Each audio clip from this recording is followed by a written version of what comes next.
తెలంగాణ రైతు సంఘం ఆధ్వర్యంలో ఈరోజు యూరియా కొరత లేకుండా చూడాలని ఆర్మూర్ తహసీల్దార్ గారికి వినతి పత్రం ఇవ్వడం జరిగింది. ముఖ్యంగా ఈరోజు రాష్ట్ర వ్యాప్తంగా కూడా రైతులు ఆరుగాలం కష్టపడి పండించి ఈరోజు యూరియా కోసం ఎదురుచూపు చూడాల్సిన పరిస్థితి ఉంది.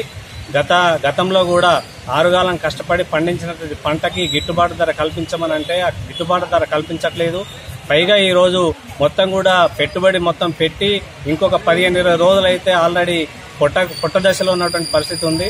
ఇటువంటి సందర్భంలో యూరియా కొరత లేకుండా ఈరోజు తీవ్రమైనటువంటి ఇబ్బందులు పడుతూ ఉన్నారు. ఇప్పుడు కామారెడ్డి గాని, జగిత్యాల గాని, నాగర్ కర్నూలు జిల్లా గాని ఇట్లా మొత్తం రైతులంతా కూడా లైన్లలో క్యూ లైన్లో నిలబడి ఉదయం నుంచి సాయంత్రం వరకు యూరియా కోసమే నిలబడాల్సినటువంటి పరిస్థితి ఏర్పడతా ఉంది. ఎప్పుడు కూడా ఇలాంటి పరిస్థితి లేదు. కనీసం ఇప్పటికైనా మన రాష్ట్రంలో బీజేపీకి సంబంధించి 8 మంది ఎంపీలు ఉన్నారు.